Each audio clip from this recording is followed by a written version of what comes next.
I'd like to welcome everyone to today's County Commission meeting. Today is Tuesday, May 24th. The time is approximately 9:30 a.m. If you have any electronic devices, please either turn them off or put them on silent to limit the interruptions. To do the invocation, we have Pastor Victor Blair from Fountainhead Baptist Church out of Oviedo, followed by the Pledge of Allegiance from Commissioner Lockhart. Can we all stand, please? Pastor. Let's pray. Heavenly Father, we're grateful for the opportunity to come before your presence. We come always with thanksgiving, and we come with praise. We've come to bless and honor your holy name. We pray, God, for your presence in this place today, that you would guard us, that you would guide us, that you would lead us in the way that you would have us to go. Forgive us of any and all sins and transgressions. Help us to love one another the way that you love us unconditionally. We are grateful for the privilege of being able to share in kingdom business. We pray now, God, that you would guide us in this meeting as we go forward. Bless the people of God, bless these leaders, bless this, our city, our state, our government, the world in which we live. We love you, we honor you. In the name of Jesus, I do pray, and all the people of God said amen. Amen. Please join me in the pledge. I pledge allegiance to the flag of the United States of America and to the republic for which it stands, one nation, under God, indivisible, with liberty and justice for all. Pastor Blair, thank you. Commissioner Lockhart, thank you very much.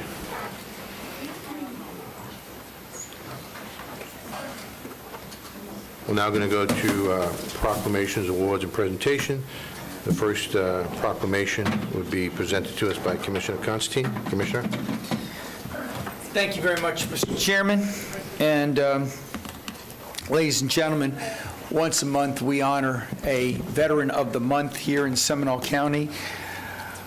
We have over 30,000 veterans in Seminole County. We're very veteran friendly, also a Purple Heart County, and we are very proud each and every month to award one of these proclamations. Is Army Master Sergeant Edward O'Brien here?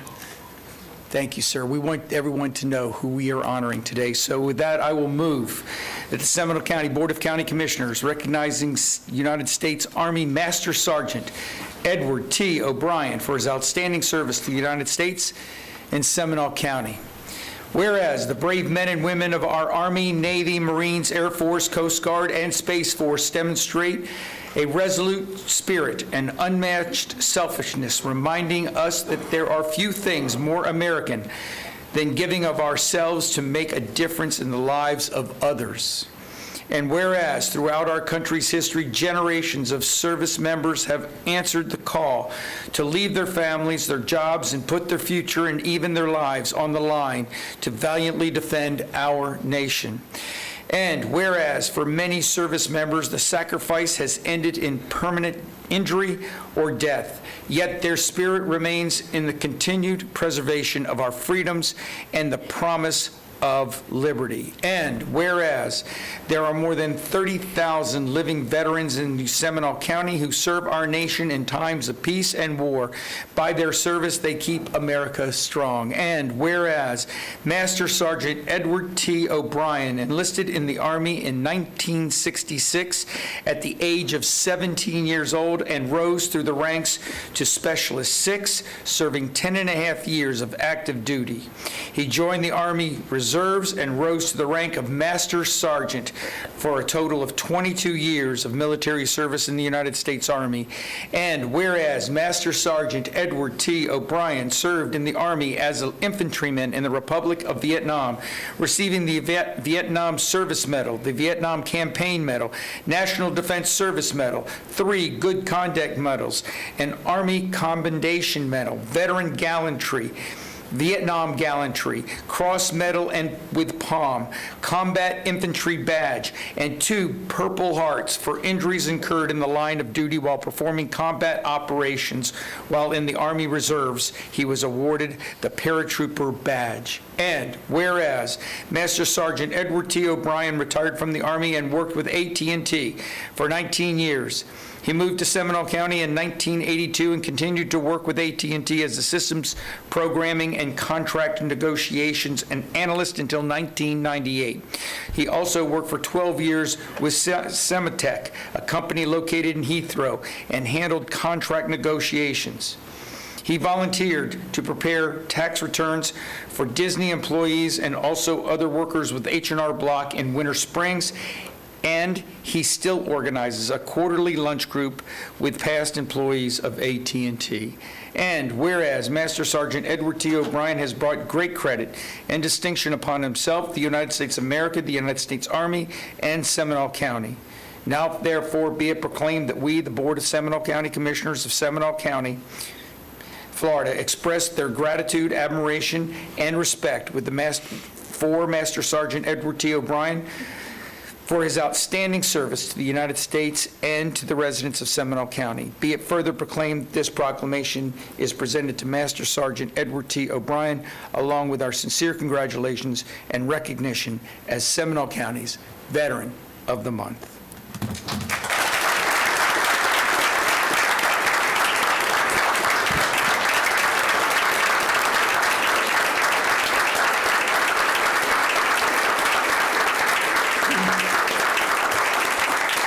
Second. Before we present it, we have a motion and a second. All in favor of the motion, signify by saying aye. Aye. Opposed, like sign, motion passes. Now it's official. Let's proceed. I was in the sales waiting for the last bark. Right. Thank you.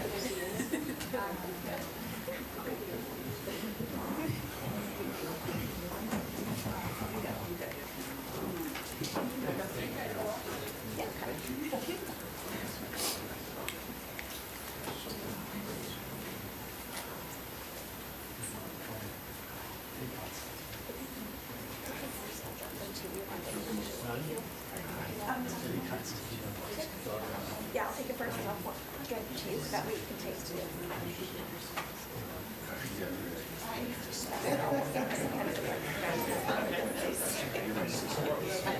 It still does.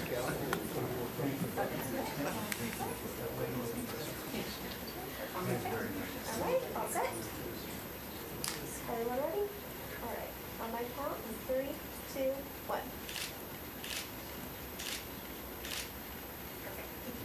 Just wait. One more. One more.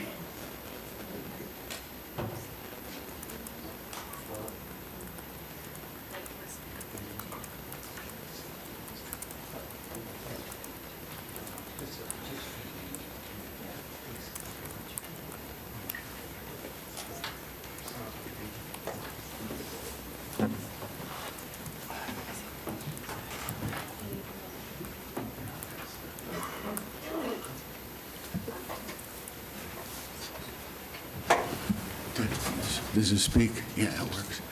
I just wanted to thank everyone here. Thank you very much. Thank you very much for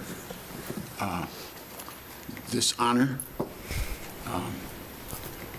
There were 30,000 other veterans in the county, so it's just amazing that I would be selected. I'm not as good as everyone else should be there. So, thank you very much. Thank you.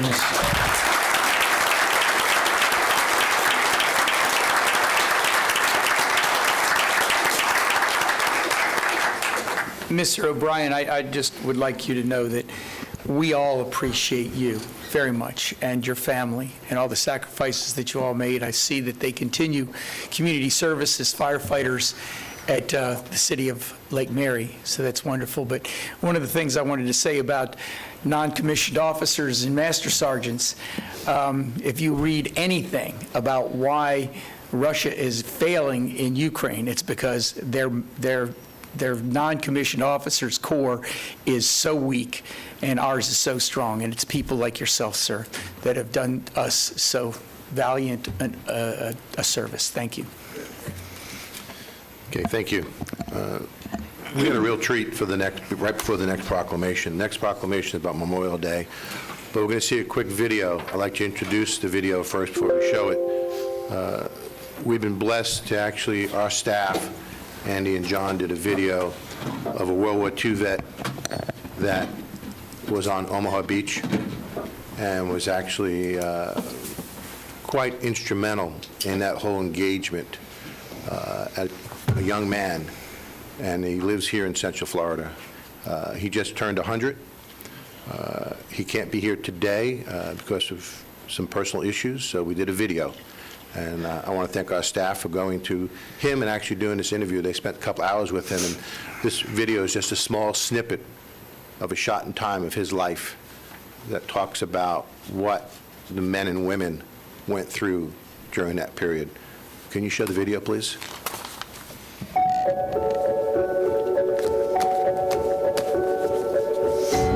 It's a very peculiar thing. Your memories, there are certain things that you never forget. Major General John Ron was a second lieutenant on June 6, 1944, D-Day. I'll see you on the beach. If you've seen Saving Private Ryan, you have a hint what it was like. Had you seen battle before? Nope. Just 22 years old at the time, Ron was in the second assault wave to land on the beaches of Normandy. But as he tells it, very little went according to plan. Everything I recite is the result of things going wrong, because we have an old rule. It holds for every battle that has ever been fought. At the first shot, all plans must be shredded and forgotten. And from the first shots of the D-Day invasion, the plans were changing, like where Ron's 5th Ranger Battalion was even supposed to land. Landing control said you can't go in there. The last unit that went in there took 98% casualties, of which 50% were dead. We turned around and went 800 yards farther and landed, and God blessed us. Everybody that was landing 2-3 miles away from where they were supposed to. So were we, so was I, 2 to 3 miles away. But where we landed, there happened to be breakwaters on the beach. Combine the breakwaters on the beach with brush fires up above in the cliffs that forced the Germans to abandon position. Smoke and breakwaters, and the Germans essentially could not see us, so we got home free. And that won the war, by the way. That won the war. We were the only battalion-sized unit in the entire invasion to land intact, which is the name of my book, by the way. Intact and able to lead the way. We landed here, went straight up the cliffs and farther inland. That was where the fighting began for us. We were about a mile in when we really hit very heavy resistance. The Major General's accounts of D-Day are succinct and to the point. It's the way he always recites the stories to war historians looking for perspective and accuracy. His memories even helping shape the opening moments of the aforementioned movie, Saving Private Ryan. Covering fire! We knew what we had to do. We did it. That was it.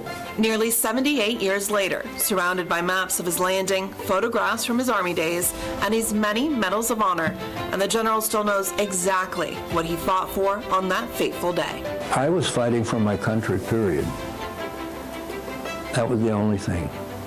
This interview was taken earlier this year, just a few months before the General's 100th birthday. And after telling his story dozens upon dozens of times, General Ron said this would be his last. I have noticed in the last month that I have to search for words. And when you're talking like this, it's very difficult to search for words and search for thoughts at the same time and put the two together so they make sense. I mean, sir, you're 99 years old and you are sounding fantastic. No, I'm 100 years old in 2 months. I mean, come on now. Round up, particularly when that's the only way to go. The General turned 100 years old officially on April 22nd, 2022.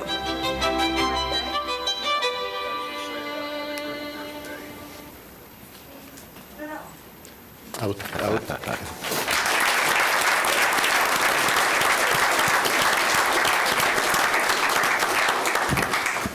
was there for part of the interview, and that man, at 100 years old, was as sharp as a tack, and it was truly amazing how he went back in time and would talk about the details of not just that day, but that part of his life. It was just truly, truly amazing. To be sitting there with a hero like that was amazing. So, next proclamation be presented by Commissioner Herr. Commissioner? Thank you, Chairman.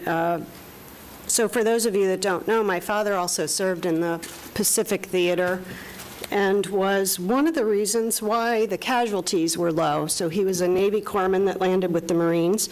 I wasn't prepared for the video, so you're going to have to bear with me while I read this.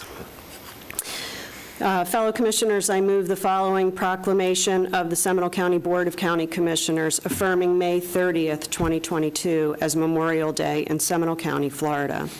Whereas on Memorial Day, we pay solemn tribute to those brave Americans who served under the Stars and Stripes and laid down their lives to defend our freedom. And whereas for more than a century, this holiday was known as Declaration Day and originally honored those lost while fighting in the Civil War.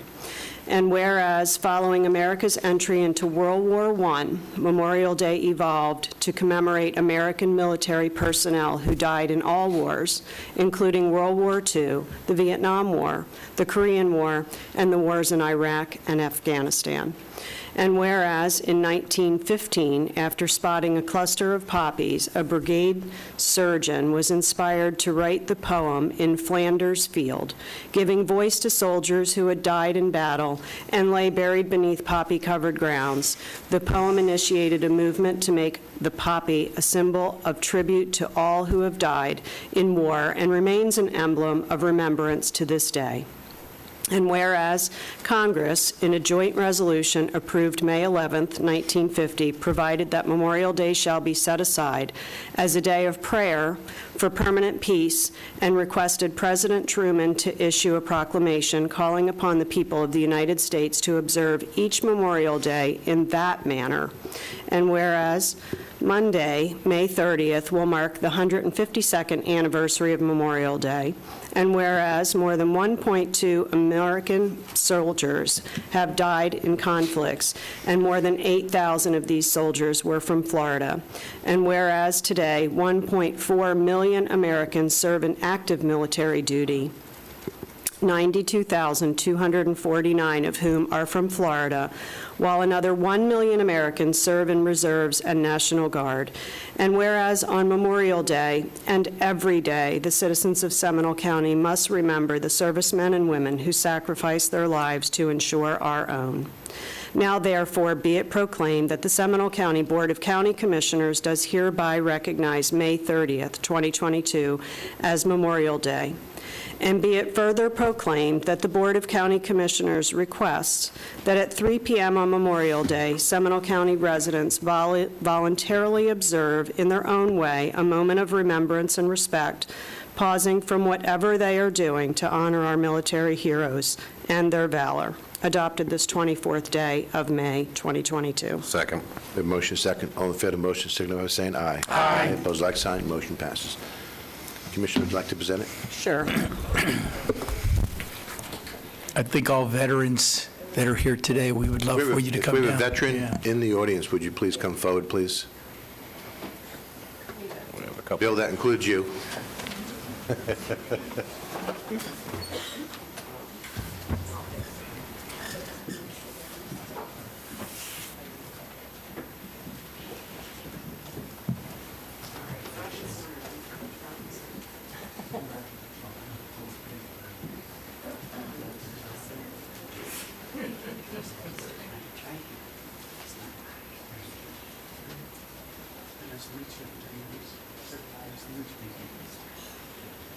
Bill, would you come stand a little bit, please?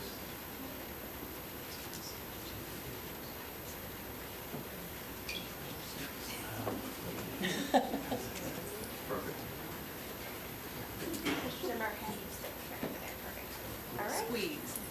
All right, perfect. All right, on my count, 3, 2, one. Perfect. Thank you, guys.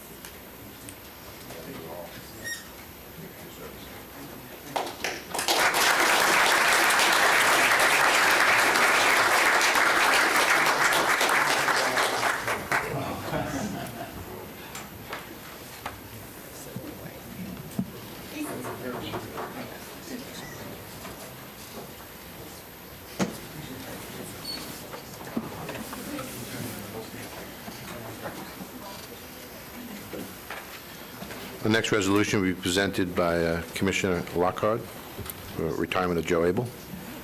Commissioners, I'd like to move the following resolution of the Seminole County Board of County Commissioners recognizing Joe Abel, Deputy County Manager, for 15 years of service to Seminole County government and its citizens. Whereas Joe Abel graduated from West Virginia University in 1985 and immediately began his long and successful career in public service, focusing on leisure and recreation divisions. And whereas Joe Abel's career started at the city of Charleston, West Virginia, before moving to Florida and working for the city of Wilton Manors. And whereas Joe Abel then went to work for the city of Coral Gables for 9 years before ultimately joining Seminole County government as Director of Leisure Services. And whereas Joe Abel was chosen as Deputy County Manager in 2019 and spent his last 3 years with Seminole County in the County Manager's office. And whereas Joe Abel's professional memberships include Florida Recreation and Park Association, National Recreation and Park Association, International City County Manager Association, and Florida Association of County Managers. And whereas Joe Abel has been a certified Parks and Recreation professional since 1993 and gained national agency accreditation for his work in the City of Coral Gables Parks and Recreation Department from 2001 to 2006, and Seminole County Leisure Services from 2009 to 2014. And whereas several of Joe Abel's greatest accomplishments in Seminole County have been leading the successful completion of a Florida Land Trust, Florida Department of Environmental Protection land exchange for the Rolling Hills Park, as well as leading his team through the successful completion of a $38 million amateur tournament-level sports complex, the Boomba Sports Complex. And whereas the Board of County Commissioners of Seminole County wishes to express its appreciation to Joe Abel on behalf of the staff and citizens of Seminole County for his dedicated service and his commitment to Seminole County. Now therefore be it resolved that this retirement resolution be presented to Joe Abel, along with our sincere congratulations and best wishes for future prosperity, adopted this 24th day of May, 2022. Second. A motion is second. All in favor of the motion, signal by saying aye. Aye. Opposed, like sign. Motion passes. We'd like to present it. Mr. Abel?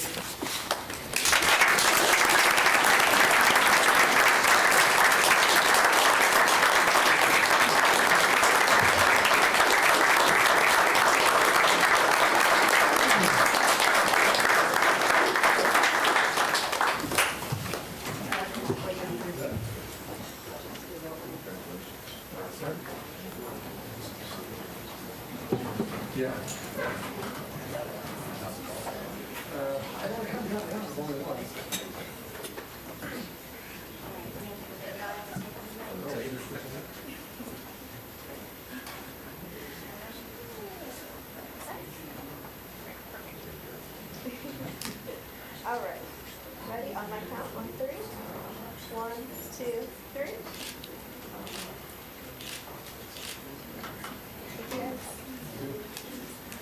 The camera was going down. I didn't think you were going to get all.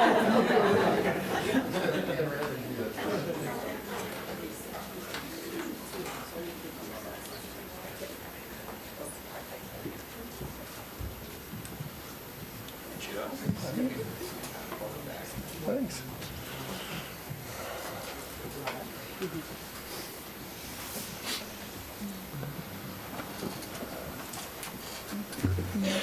So I'll just be short and sweet. I just want to thank you guys.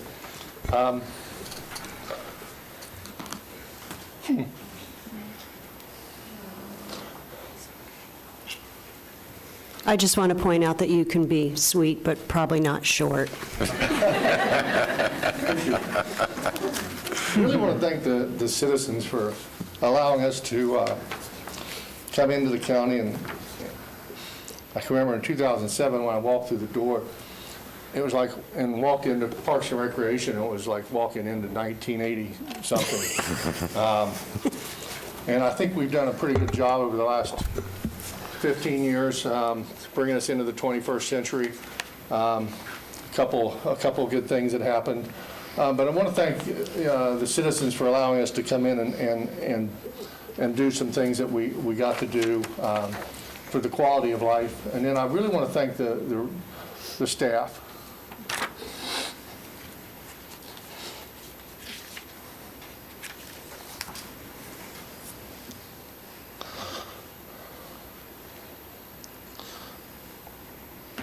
I said I wasn't going to get emotional.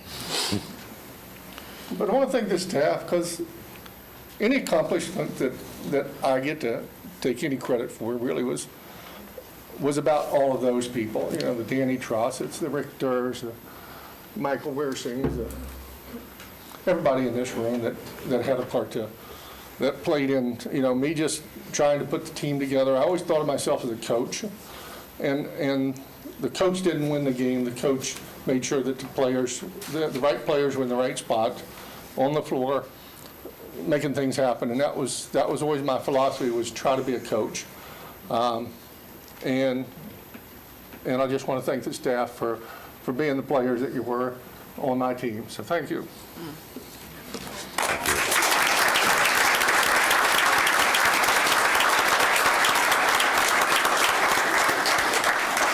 Commissioner Lockhart? Mr. Chairman, if I may, I think I might be the only person who has the privilege of having both been Joe's employee and Joe's boss. When I worked for the county from 2004 to 2012 as an employee and decided to run for school board, the county management at the time, and it was a good decision, was that, you know, I probably shouldn't stay in the position that I was in. So they were trying to find, where can we put her? What are we going to do with her? She's a value somewhere. Where should she go? So they put me out in Parks and Recreation with Joe Abel, and I spent 18 months working with the most tremendous team and truly enjoying Joe's leadership and his coaching. And I will tell you that he was an incredible person to work for, and then to have the opportunity to come back here and work with you as a member of the Board of County Commissioners was an extreme pleasure.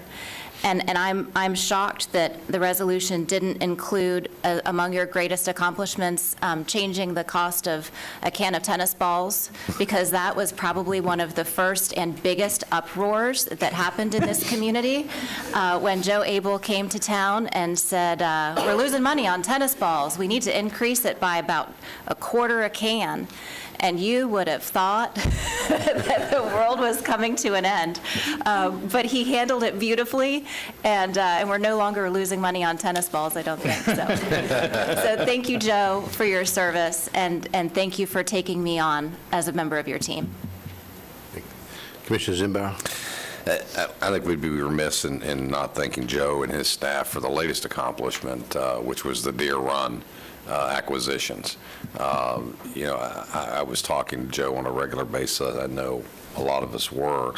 And it was his dogged determination that actually pushed us over the finish line and meeting some of the deadlines, working with his staff. So although it was not in the resolution, Joe, thank you very much. We sincerely appreciate that. It's a huge accomplishment for this community and setting those parklands out for future generations to enjoy. So thank you. Commissioner Herr? So I'll give a different perspective on Joe, and that's one as the new commissioner. When you wake up the day after the election with the shell shock that you actually won, and start to figure out the immense learning curve that you're now on. And you find out very quickly who in the organization can cut to the chase and cut through all of the nonsense and just give you the real answer. Here's your decision. It's this or this. And most of those sentences started out with, no, let me walk you through this, which I greatly appreciated, not only from the perspective of just getting it right and just getting it clean and clear and very understandable, but from cutting through the red tape. So we often talk about the notion of government and red tape, and Joe was a red tape cutter.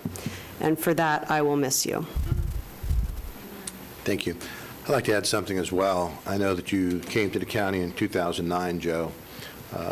When you first came to the county, one of the first conversations we had was the need for the county to be accredited in leisure services for our parks. And one of the questions that the board had at that time was, what is it going to cost? As we always have conversations about what's the cost. And you took a different perspective of it, because it's not what it's going to cost, it's what it's going to cost us if we don't do it. And I'll never forget that. And then when it came up for reaccreditation again and again, it was a no-brainer that, of course, we would do this again, but we're one of the few counties that had multiple times of accreditation for our leisure service in our parks. And it really saved us not just money, but it increased our quality of services to the citizens. And there's a lot of aspects to that I couldn't do at service, but you were able to articulate that, and I want to thank you for that, because you took us to the next level. And people always wonder or ask us, I hear from folks that, how did you folks do that? And it's because sometimes we do have to ask the hard questions. Sometimes staff has to give us the hard answer. And so I want to thank you for that. And I wish you well. And please let us know if there's anything we can do for you. Anyone else? I think I'm the only one that didn't say anything. I just want to say I couldn't add anything more. Congratulations, Joe. Good luck. And in closing, I would just say, Thank you for everything. job well done. Thank you. Okay. With that, I know it's going to be hard to beat, but I think we are going to do it from a different perspective, because we do have another video coming up regarding our Special Olympics. Can we show the video? Danny Trossett? Could we show the video first? Danny, could you address it? Special Olympics USA Games, Orlando 2022.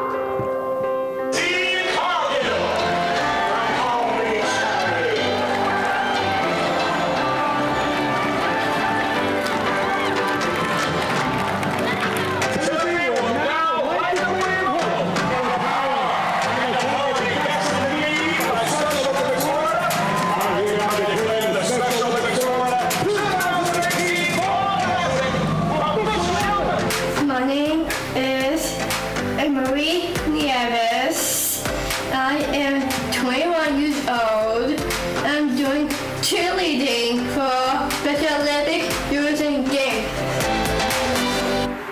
Mommy just signed me up for Special Olympics. My name is Lindsay. I am 21 years old and I do cheerleading. I'm David, I'm 30 years old, and I'm competing in volleyball. I feel very proud to represent my team. Hi, I'm Shane. I am 18 years old, and I'm competing in volleyball. Feels good knowing that I grew up here and I get to represent them in the USA Games. They're all really good memories. A lot of it is just building bonds with the teammates that I have, and it's not really just a memory, it's just the bonds that I have with them.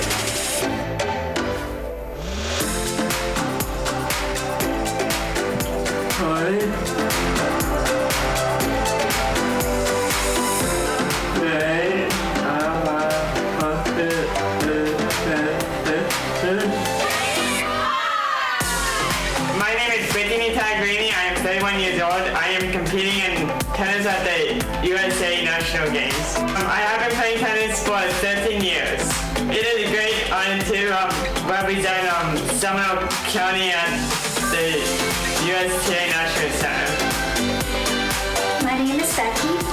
I am 25 years old, and the sport that I'm competing in is gymnastics. It's been very helpful to us because it's been able us to experience her and other kids show their potential. I'm looking forward to having fun with my friends and wearing all the cool uniforms, the sparkly ones. When Lindsay was in third grade, she was a gifted student, and she competed on a traveling gymnastics team. She had what was called an AVM, and that stands for arterial venous malformation. I love doing tumbling and dancing and spending time with my team. She had to relearn to walk, relearn to talk, relearn to eat, relearn all body functions. That was when she was 9. She is now 21 years old. If it was not for sports, she would not be where she is today.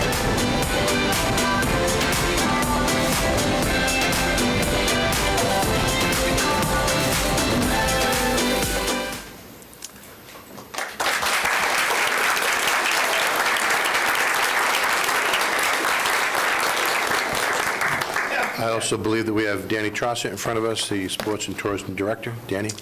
Good afternoon, Chairman, Commissioners. Thank you for this opportunity just to recognize the incredible accomplishment of our hometown heroes sitting right here, our Special Olympic athletes from Seminole County that will be proudly representing us in the USA Games. In less than 2 weeks, on June 5th through the 12th, the 2022 Special Olympics USA Games will take place right here in Central Florida. It will bring together and unite more than 5,500 athletes from all over the United States and the Caribbean, and it's expected to bring in an estimated 125,000 visitors. Just an incredible event, and this video, I want to give a special thanks to Jessica and Colby from our tourism team who shot this video. We were out at the sports complex, and it just was an amazing experience to get to know our athletes, to get to know our family members. Seminole County has always had a very strong Special Olympics program. We have over 1,000 active Special Olympic athletes, participants, and volunteers right here in Seminole County. I'd also like to take a moment and thank Kathy Tagliarini. Kathy, who is the manager of sports for Special Olympics right here in Seminole County. Kathy, you and your team do an incredible job to provide opportunities for all our Seminole County athletes. Kathy is also here today with her daughter Brittany, who you saw, who is the tennis player. Don't tell anyone, but she's ranked #1, so no pressure, Brittany. So we're going to be cheering on Brittany and all of our Seminole County athletes as they compete in their respective events in 2 weeks. At this time, I'd like to introduce Danielle Hogan, who is the Community Engagement Manager for Special Olympics Florida, to the podium to say a few words and introduce our Seminole County athletes that are here with us today. After Danielle speaks, we'd love to invite the board down and take a picture with all of our athletes and family members as well. So with that, Danielle.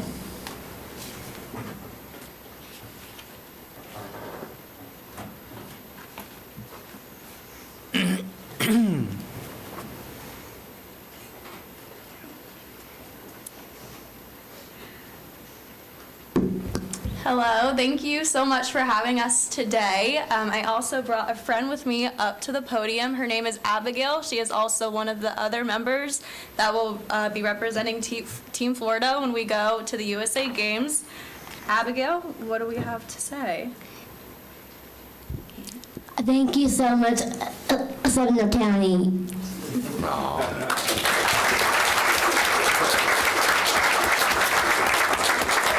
Yes, I do want to just say thank you not only to the board, but Seminole County as a whole. I mean, your support has been phenomenal through these past months, leading up to it, as well as continuing through it. This was the first time we actually saw this video, so it turned out phenomenal. So a huge shout out to Danny, Jessica, and Colby for all your hard work with this. It turned out amazing.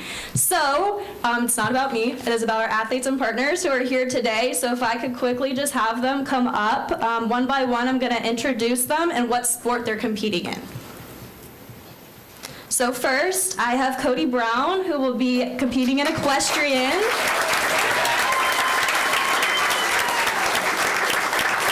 Next, I have Brittany Tagliarini in tennis.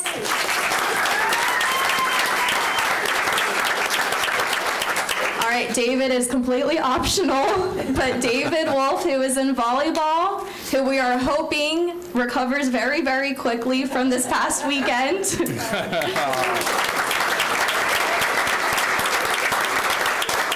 And then we have Abigail Adams, who will be competing in triathlon.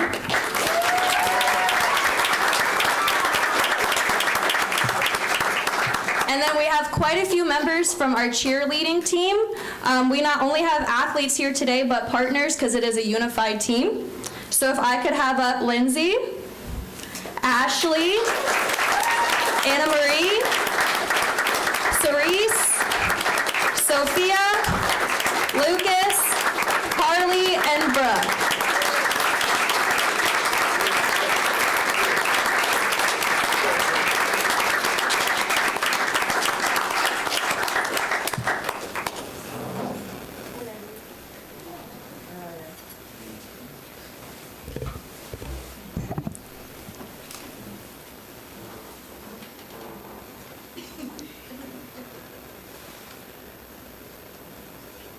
If we could also have the commissioners come down and take a photo, that'd be great. Thank you so much.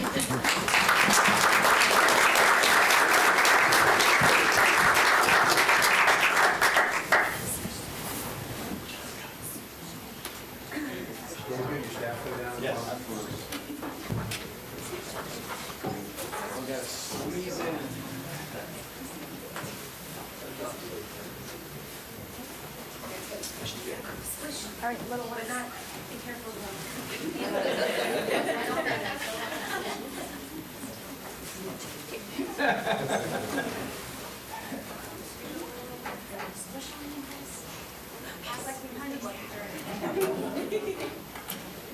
All right, we're going to be looking right here, okay? All right. Ready? I'm going to count to 3 and then we'll go on 3, all right? On my count, 1, 2, 3. Team Florida!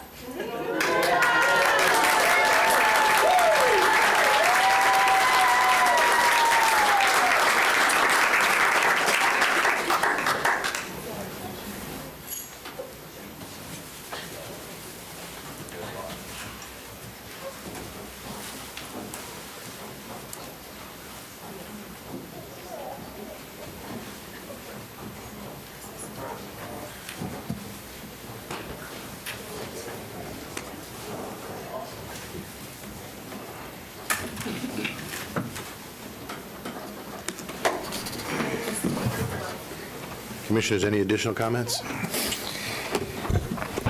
Go team, let's win some gold medals. Bring home the gold.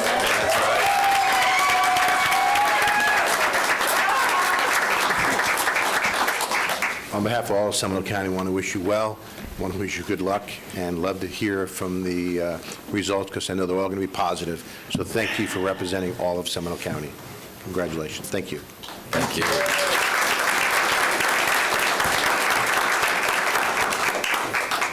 Okay, we're going to move now on to our next item on the agenda, which is the Investment Advisory Report.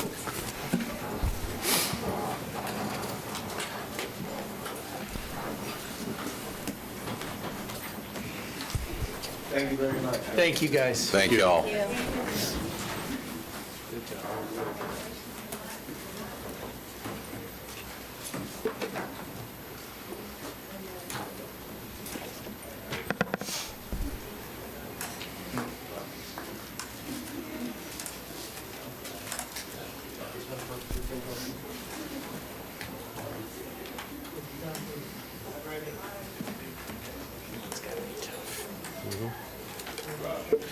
Nothing more precious than our children.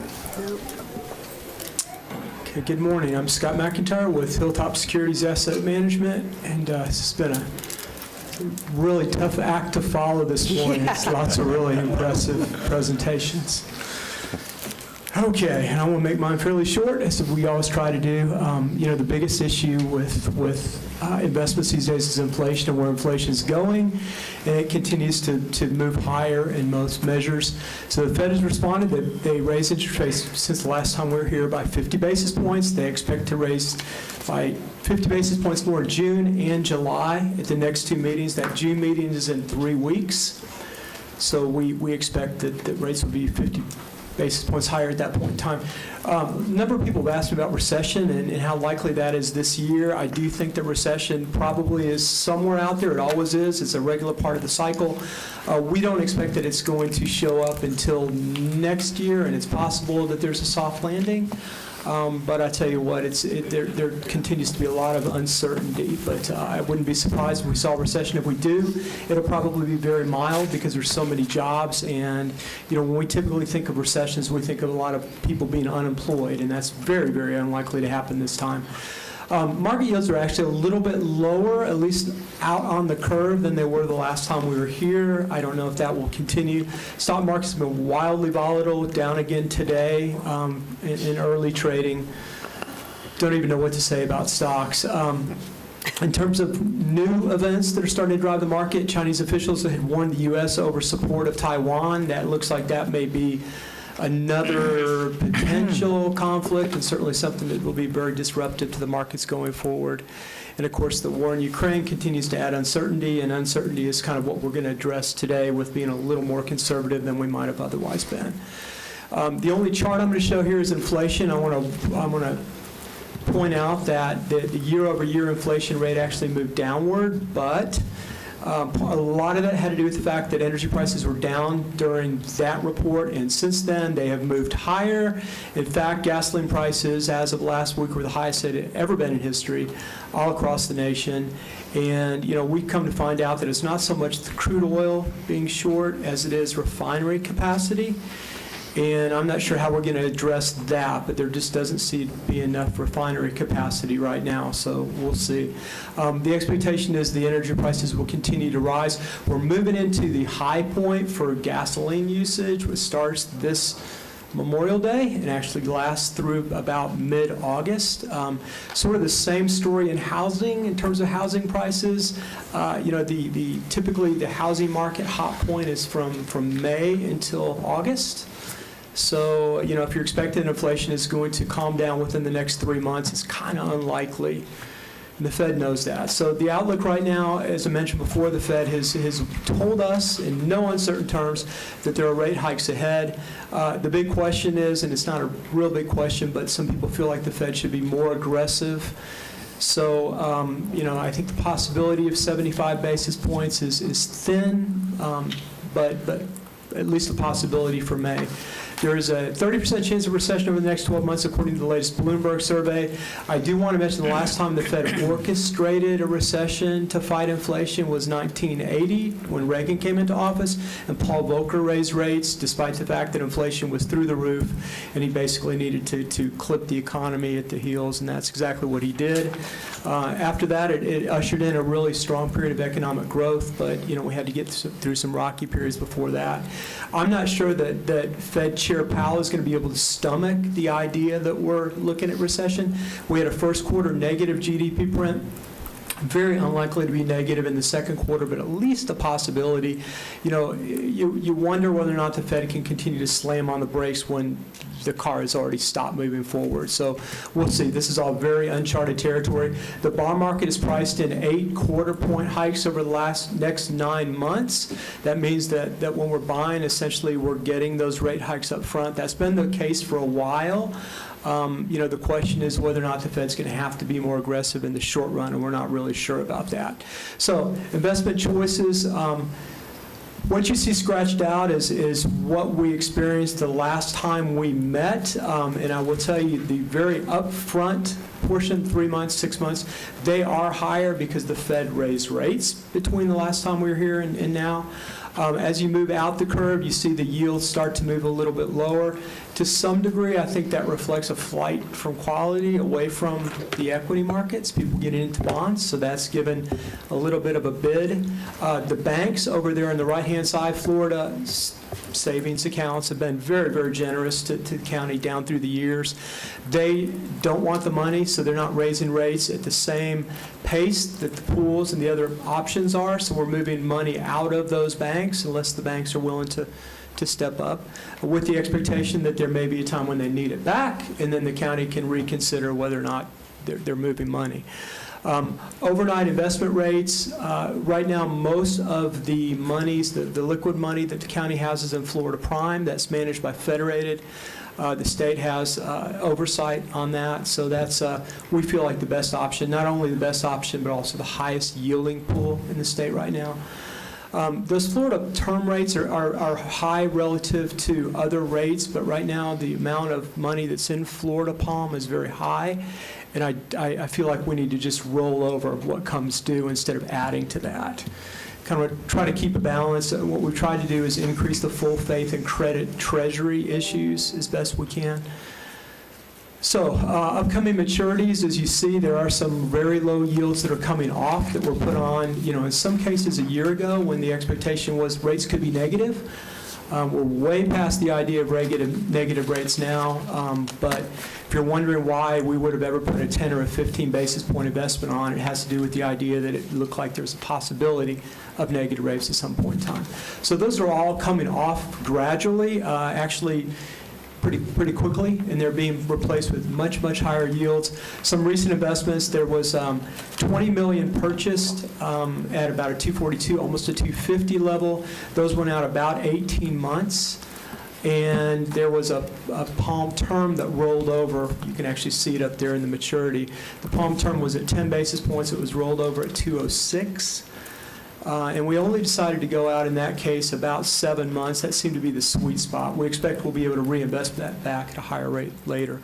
So the recommended purchase that I'm going to recommend this morning, and I do want to point out there are a lot of maturities. We're not investing all those maturities. So my recommendation is $15 million out.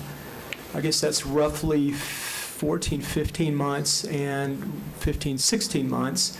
Nice yields. Again, what isn't reinvested is going to go into Florida Palm. Florida Prime. And Florida Prime is going to be 50 basis points higher in June and 50 higher in July.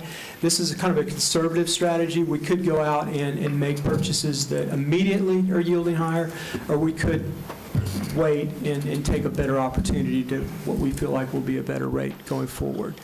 So let me just mention this. I know there's a lot up here. You guys can see it better than the audience can, but right now the portfolio as of the end of April was yielding 78. That's about 15 higher, I believe, than a month ago. Going forward with the recommendations that I'm making, we should be at 96 at the end of this month. The pool rates are higher, of course, and I do a big calculation that gets that. There's still, the amount of money that's coming due within the next 90 days is now $245 million. It will be $230 million. We expect that's going to walk up, and that's going to take advantage of the Fed rate hikes. And over time, it's going to make sense to invest more of that liquidity. Right now, we have a very nice ladder where you've got at least $20 million maturing every month out 18 months. And that should take care of your cash flow. And we'll just wait for the best opportunities we can. We don't want to invest too early. Obviously, if we invested in January, you have a lot locked in at 60 or 70. So that's not the case. It's merrily rolling along. And what I need from you folks this morning is I'm going to make a motion to implement the recommendations and have the clerk implement the recommendations that you guys give the okay to. And Scott, before we go to the board for questions, Melanie, do you have any written requests to speak to the board? We do, not on this item. On this item? Nope. Anyone in the audience that'd like to speak to us on this item and only this item? Seeing none, we'll close public comments.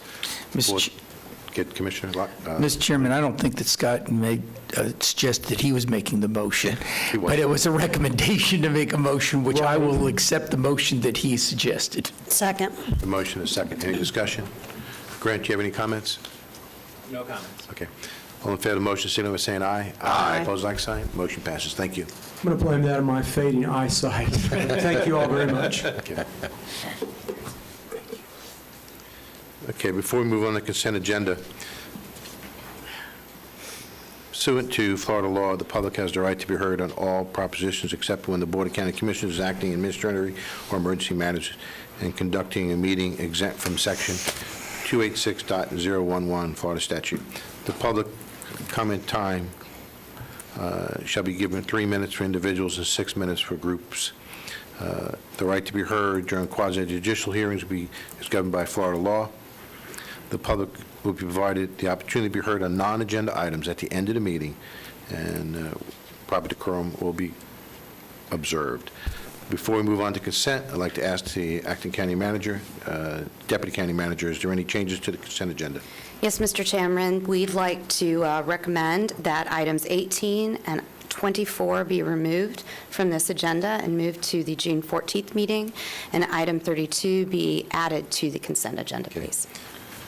Before we hear a motion, is there any items that need to be pulled for discussion from the board?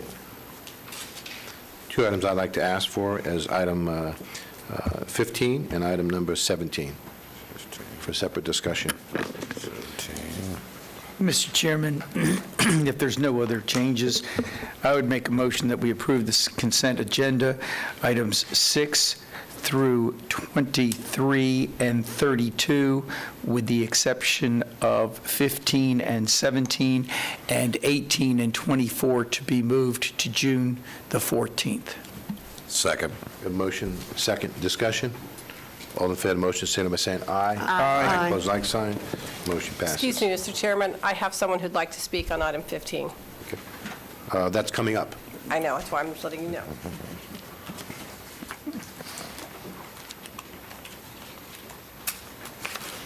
Turning to it in the book first. Okay. The reason why I asked this to be pulled, because I'd like to have a little more information on it. I'd like to ask staff, Mr. Dredge, could you come to the podium, please?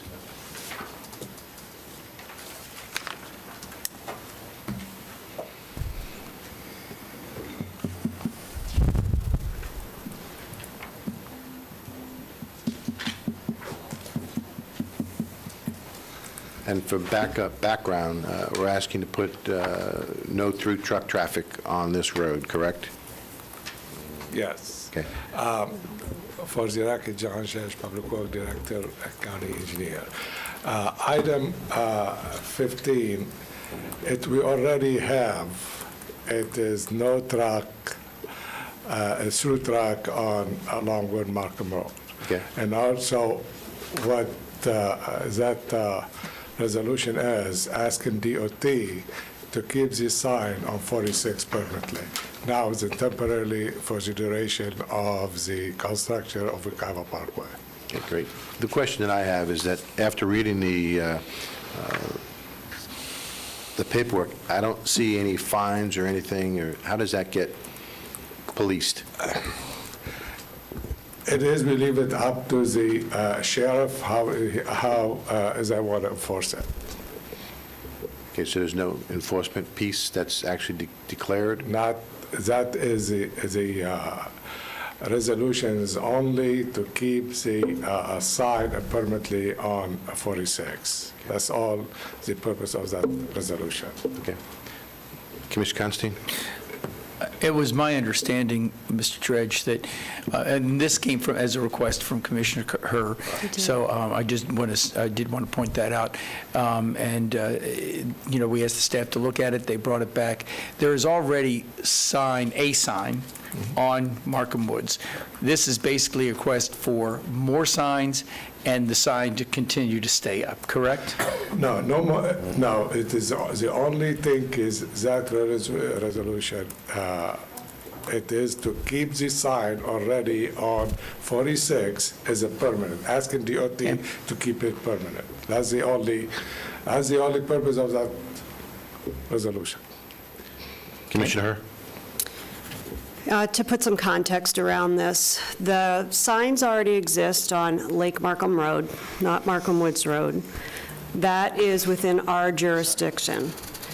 The challenge with it is, and the requirement, the need for it lies around the construction of the road versus an 18-wheeler, and the fact that the trail sits right on the road. There's no barriers, nothing. And what has exasperated it, was a problem before, but it is now worse, is all of the construction on 46. And while we think that that may cause the traffic to decrease, we don't believe it will cause it to go away because of the way the roundabouts were built, which creates the opportunity to just spill right through a neighborhood with an 18-wheeler.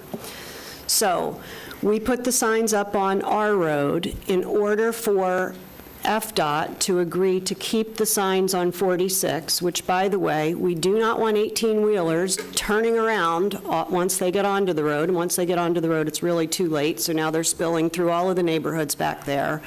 What was requested originally from John's team was an ordinance. That's what I brought as a future agenda item.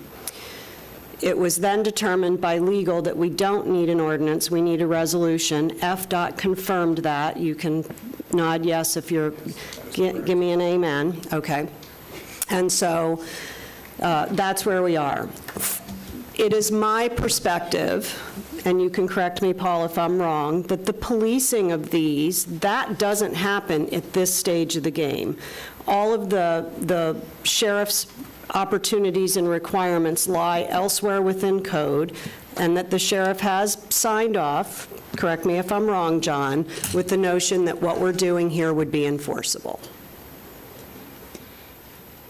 I'm seeing nods. All he has to say. Can someone say yes or no? John? The sheriff is aware of it before, and how much they enforcing it and to what level, I cannot speak for the sheriff, but they are aware of it, and our staff, Charlie Watson is in here, he's the traffic engineer, he can speak how much he talked to the sheriff and what's the relationship on that between the public work and the sheriff.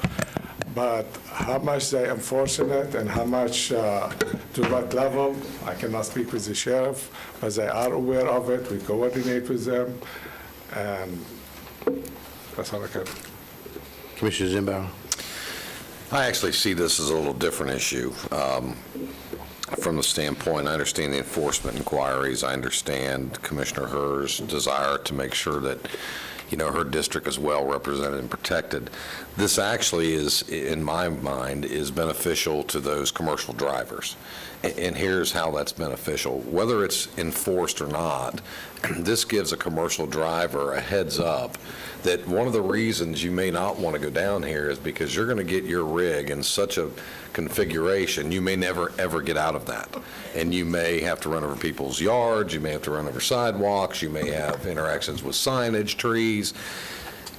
So we see these in many areas across the country, but at the end of the day, whether it's enforced or not, it's another informational process to inform that commercial driver that this is not an area you would be best served to get that tractor trailer into, because you may not get out in a reasonable fashion. So I will be supporting this issue. Great point. Thank you. Do we have a written request? Yes, Ron? sir. David Brown.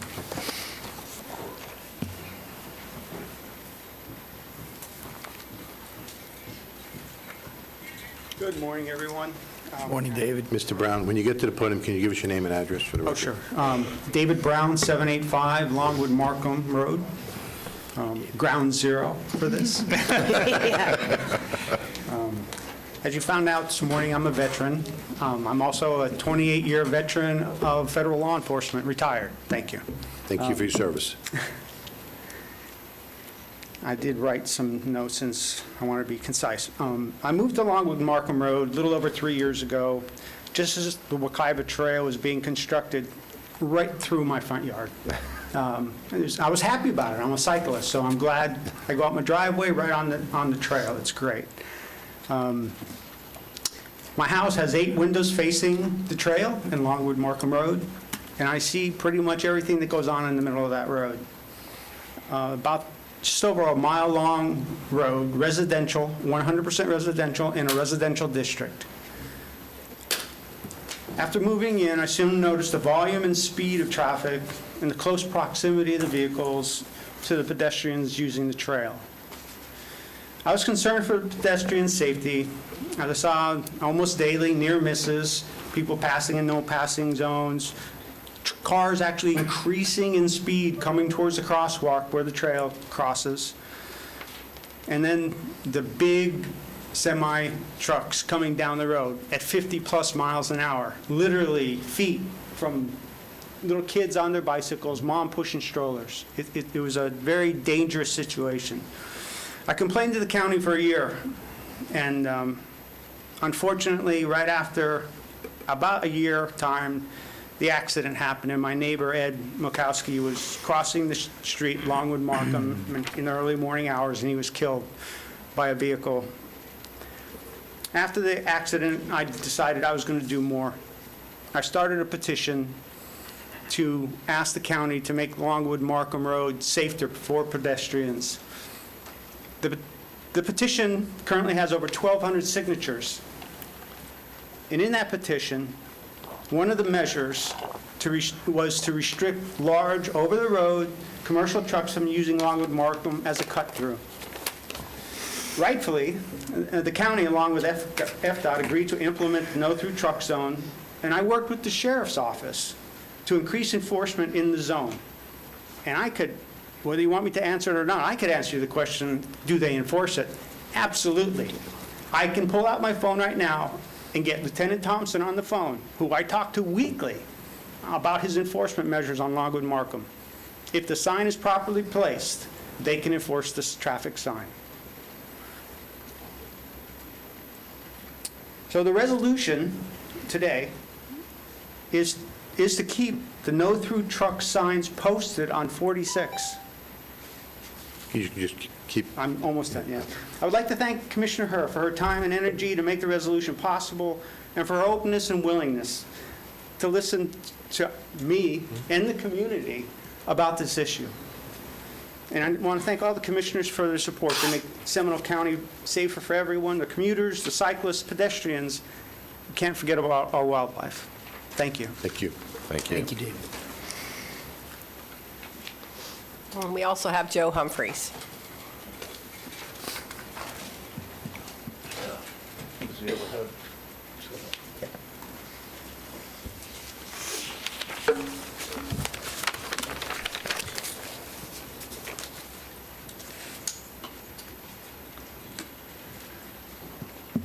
My name's Joe Humphreys, 883 Cardinal Point Cove, Sanford, Florida. I live in this neighborhood as well, and this is a prime example of what we're talking about. This happens on a regular basis. I know that David has had trucks literally come down Longwood Markham Road in front of his house, where it literally, as Commissioner Zembauer indicated, a wide truck, a wide load, literally takes up a lane and a half. I can show you pictures of the bikers that we have out there consistently, the walkers, and so on. So I too want to thank Commissioner and Diana for the amount of work and help and trying to dig through this whole process. In memorial to Ed, and also to Zamia Gandhi and Isaiah Gandhi, were two little black girls that were killed on Markham Road before Ed. So this is a safety issue.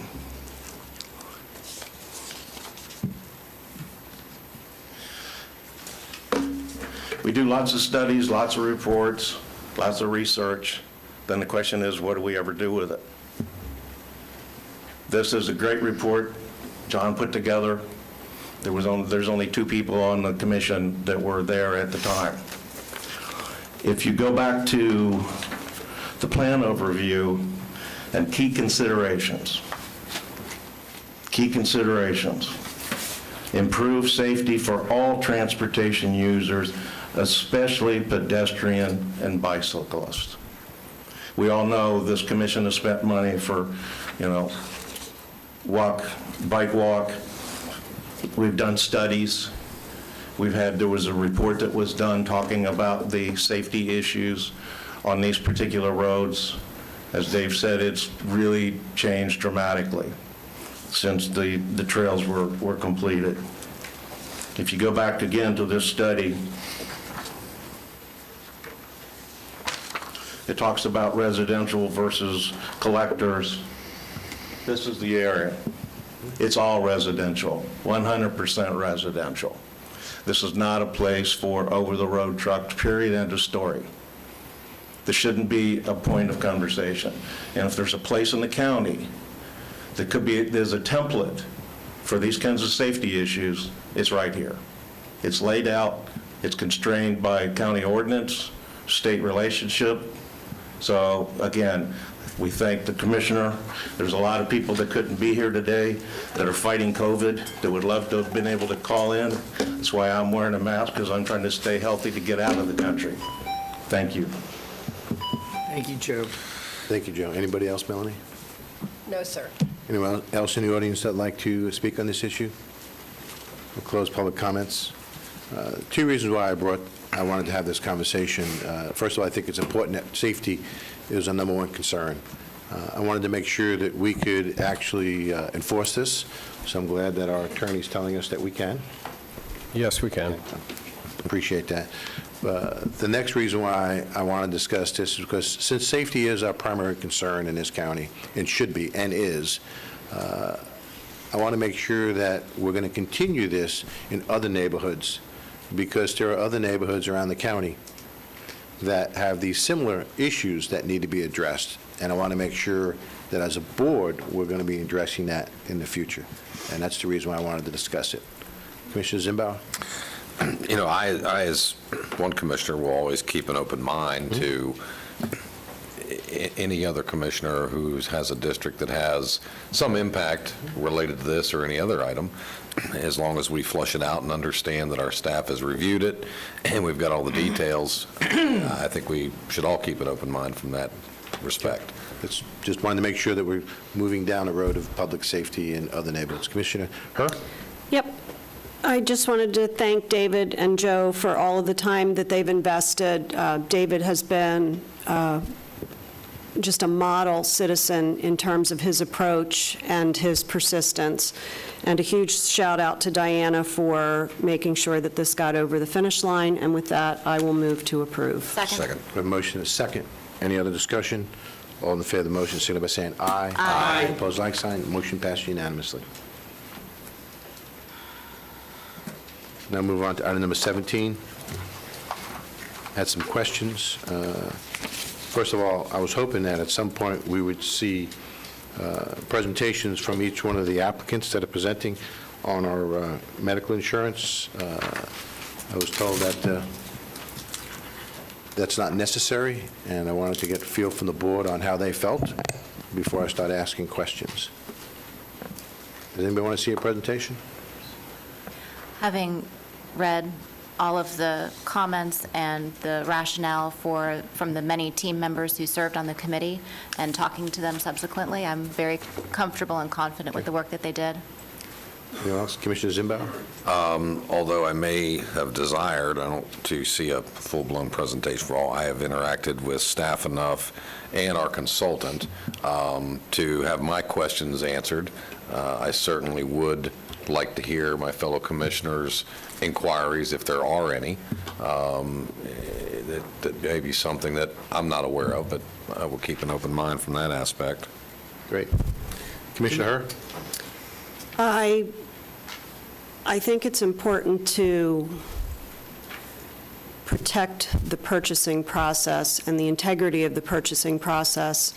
If we get to the point where, as a Board of County Commissioners, we're bypassing, in some instances, or usurping, in some instances, the process, I can tell you from sitting on the other side of this equation for many, many years that it does change the respondent's approach to us. And that is an exceptionally dangerous thing to do, particularly with health insurance. I have looked at the proposals in detail. I think there were two front runners that were amazing responses. I think that it can be very easy to be wooed into the notion that not changing is easier or the right thing to do. The financials in this instance are unavoidable, and so if we don't make a change, my perspective is, and I have told you this as your consultant for years, any money that you hand over to your medical plan that is unnecessary is money that's taken out of the salaries for the employees. And we are not in a position to do that. So I am completely comfortable with the staff's recommendation. Okay. Questions that I have, and I know that there was given an email out yesterday. Can I have either staff or Charles Cook come to the podium, please?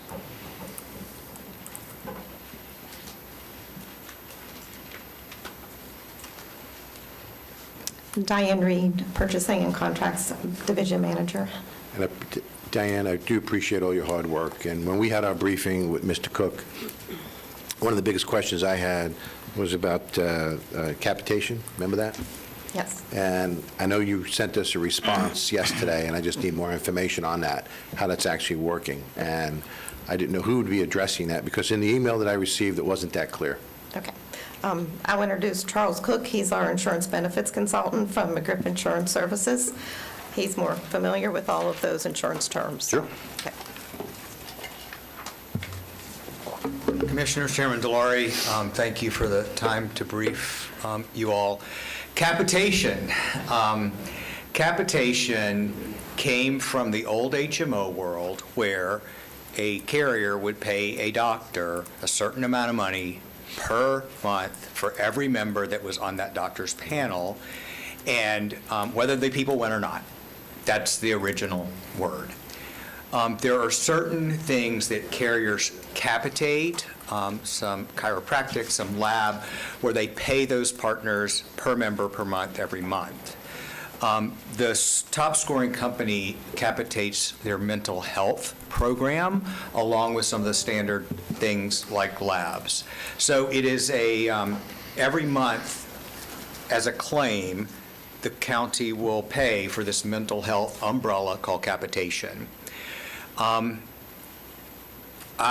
am a spreadsheet person, as you got to see a little bit in the briefing. And so with Cigna's capitation, we analyze the per member per month claim cost for all mental health. And in this particular case, in the last year, that number with Florida Blue was $26 per member per month. And Cigna's number is $31 in this particular protocol. And Cigna is here, as is United, and Aetna, if I mistake. But that number from the analysis I did, we saw from 22 to 28 in our kind of analysis, and Cigna's answer to that question was 31. Their belief is that, and they could speak to this, holistically, mental health touches everything. And one of the first things we did, we had a committee education meeting prior to the review of the proposals to learn all these terms. Leverage trend, we can go there if you want a good one.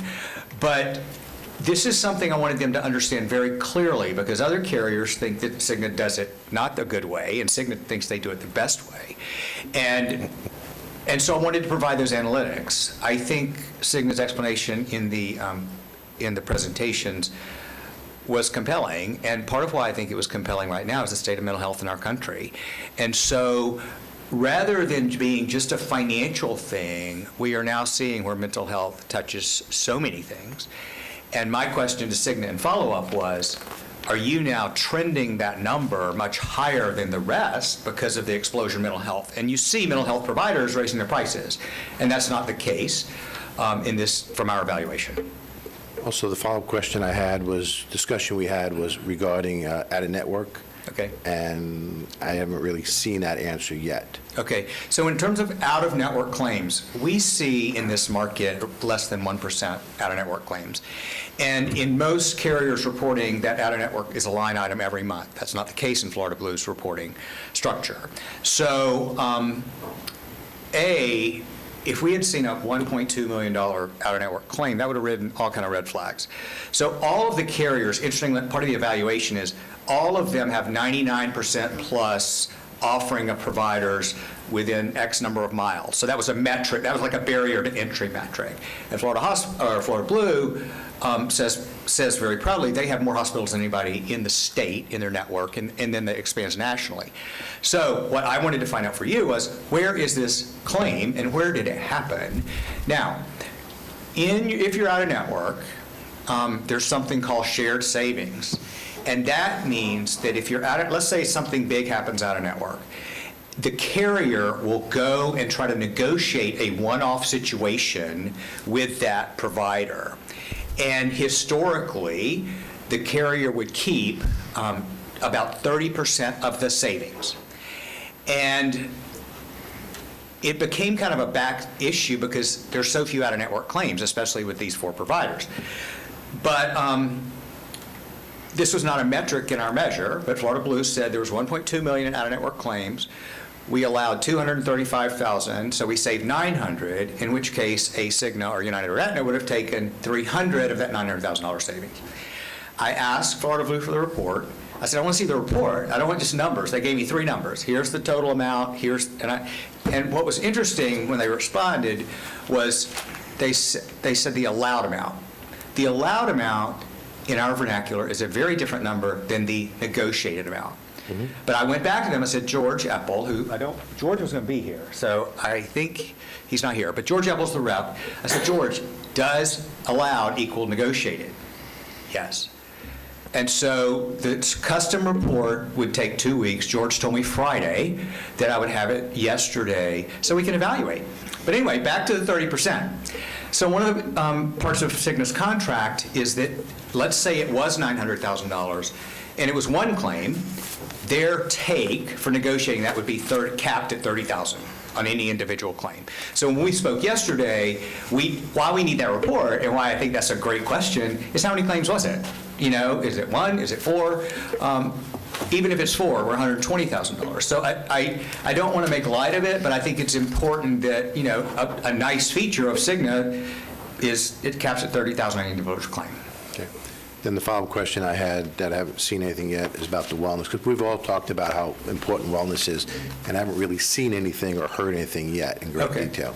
I have my own, how do I put something up there? You can, okay.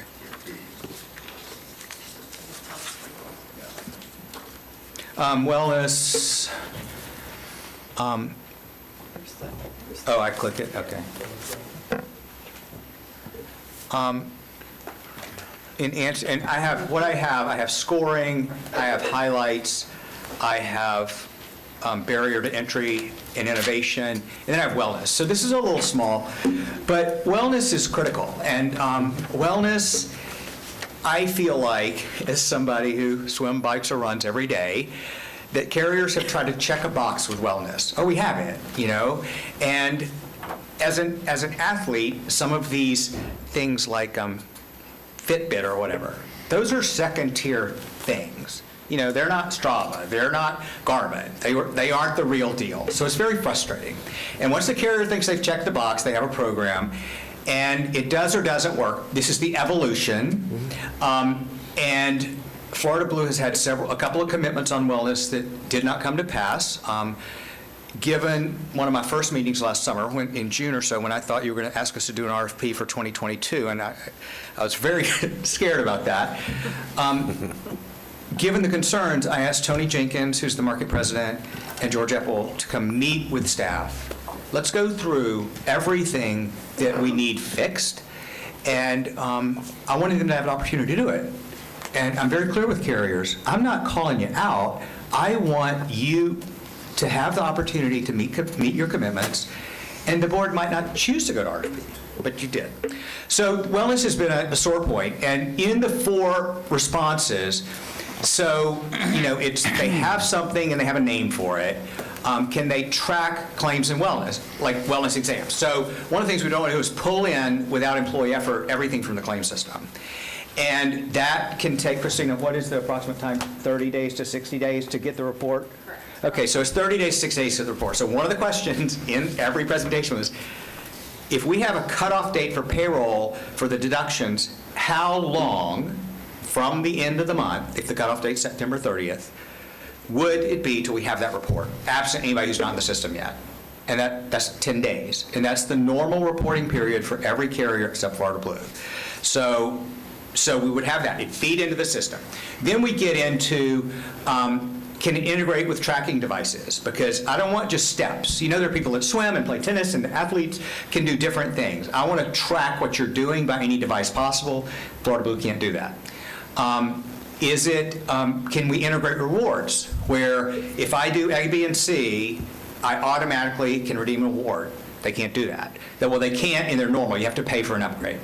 So as you can see, all the other carriers do it. Then we get to who potentially does it best. And to digress into the geekness of my life, who would have thought that Thursday and Friday would be 2 of the best days of my career? I literally hugged every leader that left about how proud I am of our industry, everything we're doing, and what they did, because they all brought their best.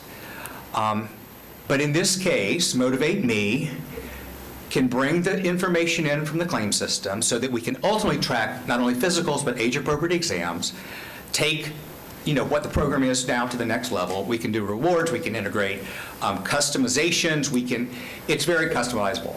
And having been someone who used it 10 years ago and had a shakedown meeting with the head of it who wasn't delivering what she was saying, her name's Rita, I'll never forget, but anyway.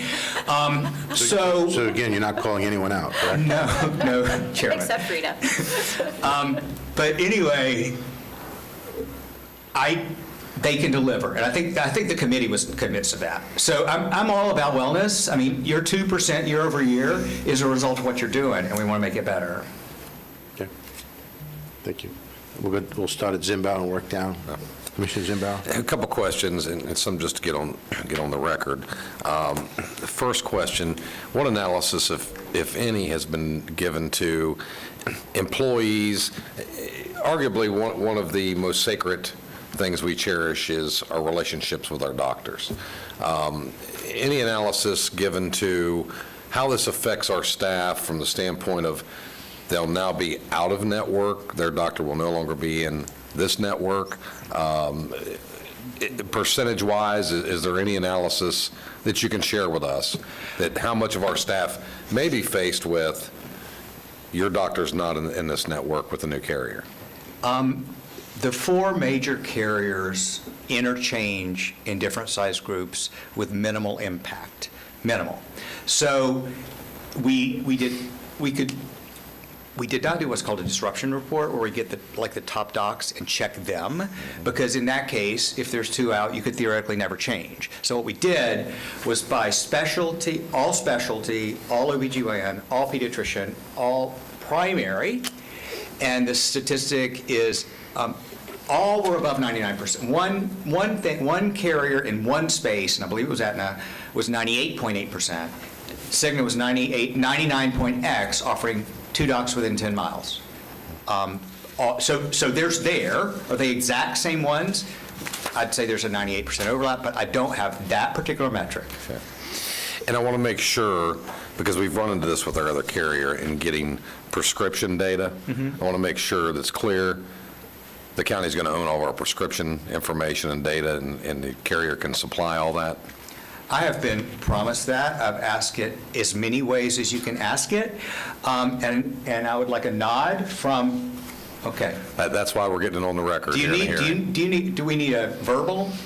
That'd be fantastic. Okay. We made this very clear. We made this very clear in the RFP. We made it very clear in the questions asked. It is your data, and we are. And my colleague Andrew Fox, how close are we to transferring the data into the data warehouse, separate from this? We're within weeks. So we've gone through the NDA and all that. So we want to get it completely separate, no matter your carrier, that'll be there. So we ask about, there's been one holdup on PCM. And again, I called a meeting with leadership from PCM, Florida Blue, all on the phone. Let's define the missing item and why we can't have it, and how we're going to get it. And Florida Blue told us in the finalist presentation that they've now are willing to give us that. So we made that clear. And then finally, what is your analysis on some employees that may be on a specific prescription under the care of their physician that will no longer perhaps have the level of coverage that they currently have, or may be required to, or requested to move to a cheaper generic, et cetera, et cetera? Please don't think I am saying that any change will have no disruption. Understood. Okay. And with formularies, the list of drugs, and it was funny, United Healthcare wouldn't call theirs a formulary. I forgot what they called it, but they had a name for it, but it was a formulary. Anyway, those carriers change their formularies about 3 times a year, so whatever's going to happen to you could happen to you, we don't know. But transition of care is kind of the term. So part of the analysis and part of the reason for so great to have an early decision is to identify and help the transition. So if there are people in chemotherapy or something that might be out of network, which I doubt, that transition happens. There will probably be a grace period where we educate, if you're on XYZ, that's a formulary tier, whatever, and now it's going to be this. I don't know how the grace period would work, but I think we would work through that. The goal is never just like, I don't think PCM's goal is to get somebody a cheap drug that doesn't work. I mean, it's to get them the most cost-effective drug. Sure. Yeah, I think my take on any change is there's going to be a certain amount of employees that will be impacted by some change. Some may be better, some may not be as good, so at the end of the day, we have to understand that anytime you make a change in benefits with medical insurance, there are going to be outliers that are going to be impacted, and so we should be prepared for that. That's all I have. Commissioner? Yes. One of the things, and this is obviously in the public domain and employees know, the benefit levels Cigna will duplicate. So that is separate. And given where your claims are projecting right now, I do not see a need to pull that lever, but it would be pulled whoever the carrier was. So right now, there's the reassurance to employees. The benefits aren't changing. Understood. Okay? And then that led straight into the payroll deductions, Right. Which would really be decided this summer, but that's been mixed into like this anxiety. So I think actually for this type of change, the initial concerns have gone down very quickly. We have communication materials on standby. Great, thank you. Commissioner Herr? Yeah, so I'm glad you clarified, Charles, that there's the anticipation is that there's no benefit changes. I do want to point out that no benefit changes does not mean a duplication of coverage. So there will be minor differentials. So what does that mean? That means that office visit co-payments will be the same, deductibles will be the same. Does it mean that it's treated in the back end exactly the same? Maybe not. But moving from a Florida Blue to a Cigna is typically a fairly smooth transition, and I would not be concerned at all if I were an employee. I do want to address a couple of things. The capitation, I can assure you that Cigna loves having capitation conversations with me. And me. Yeah, and the $5 differential that was identified earlier is $156,000, assuming it's a PMPM, so I just want to verify it's PMPM. And that is a drop in the bucket compared to the differential in terms of the financial projection. I would also point out that the medical and pharmacy trend used by the selected vendor is the lowest in the market, which has a long-term impact on the cost of the plan. And that's here. And it's there. And you're putting into place a data analytics platform. So with a data analytics platform in place, we will be able to monitor to some degree capitation versus other clients in the data analytics platform. I also want to, and I do think, Vice President Castelvi, if you would come up, I do think we do want some verbal confirmations. I'm going to go back to Commissioner Zimbauer's request on the pharmacy data, but I would also like a verbal confirmation that we will get for other programs that may be installed that are cutting edge, i.e. the opioid prevention program implemented elsewhere in the county, that we can get data at the prior auth or pre-cert level facilitated. I do know that your competitors are doing that. So I think we need one on pharmacy and one on what may be other innovative programs that come into play. We just want to know that you're going to cooperate. And that may be because we have PTSD, just so you know. So Chairman and Commissioners, thank you for the time today. My name is Christine Castelvi, Vice President of Sales for Cigna. Again, thank you for the time. So to answer the question, yes, as an ASO or admin only type of arrangement, self-funded type of arrangement with Cigna, you have full transparency to your paid claims under our contractual provisions. And we have a long history of being very transparent and very receptive to working with any one of our clients, along with a book of business that includes a very broad set of municipal, both on the school board and the Board of Commissioner level. So we fully intend to support and participate and communicate any of those claims for you. Thank you. Thank you. I do want to point out that on the out-of-network claims and the concerns that you had, Commissioner Delary, that the biggest concern of that is the amount of out-of-network utilization. It's not the percentage of savings that's the killer on that. And the cap contractually obligates $30,000 being the max, and it does not include the portion that goes to stop-loss, because either your stop-loss carrier or you as the stop-loss carrier should be eating that. So that's a whole differential. So that number becomes even smaller than you thought it would. I do want to point out that the differential on wellness is significant, that we have had several attempts with the current vendor to get wellness to be in play, and it has been difficult at best. And it's not simply at this organization. I've done it elsewhere as well. So this should be smoother. There shouldn't be a piece of paper involved. There shouldn't be Christina managing thousands of pieces of paper a year. But I do want to clarify that when you referenced that the report cycle is typically 10 days, I don't want us to be confused that because you can get a report 10 days, that you will have up until 10 days before the payroll deduction with which to facilitate your wellness. That is not how it works. So I want to be real clear on the record that your cutoffs will be much sooner than that in order to make it a smooth program. And with that, I'll pass it to you. Commissioner Lockhart? So I am not an expert by any stretch, especially considering this expert that sits to my left. I have I've had the opportunity to be what I would call an expert user of both our current carrier and Cigna. And I can tell you from experience participating in Cigna's wellness program, I was shocked when I transitioned to our current carrier at the analogness of, you got digital and you got analog, and so that's how I'll just define these two experiences.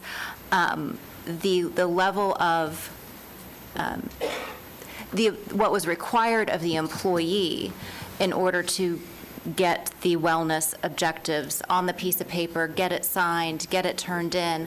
Yes, our staff, certainly, it's cumbersome for them, unbelievably cumbersome, but as an employee and a user of the program, to not have to do all of that running around and signing and picking up papers and making sure, it was seamless, my prior experience with Cigna. And there was, I did not influence anyone in this process. I want to go on record saying that. But again, having been a user of both, I was not surprised to see the outcome of the selection committee. Thank you. Commissioner Constantine? Well, fortunately, I'm not an expert on the using the project, knock on wood. That is wood. That's a good It is thing. wood. That's a good thing. Yes, it's a very good thing. And I'm also not to the expertise of our past advisor, Commissioner Herb, who mentioned a lot of things that I didn't understand when she just went through there. But what I will say is that I had no problem with our current provider, and I thank them very much for their service over the years. But at the same time, I also was open to this process and certainly open to the fact that the staff was going to, along with our advisor, dig deep into every single detail and look out the most important aspect of this, and that was the usefulness for our employees. I think that's been satisfied. I think that they did an excellent job in looking at all of the details, trying to make sure that it was going to be as seamless as possible. understanding that nothing is seamless, but that as we transition, that all would be worked through, and that Cigna was prepared to provide any service that they might need to provide to ensure that our citizens, our employees, not our citizens, but our employees, are as satisfied as they can be. And so I'm comfortable with this process, and I'm thankful that the staff has taken so much time. Again, thanking our previous provider because they have been with us for a long time. Thank you. Just some follow-up questions, because as you know, in our conversations, the fees and the discounts can get convoluted a little bit, depending upon different terms and comparing apples to apples and oranges to oranges, et cetera.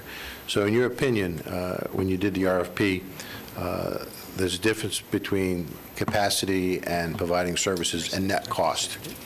And what we're interested, at least what I'm interested in, is actually the net cost and service.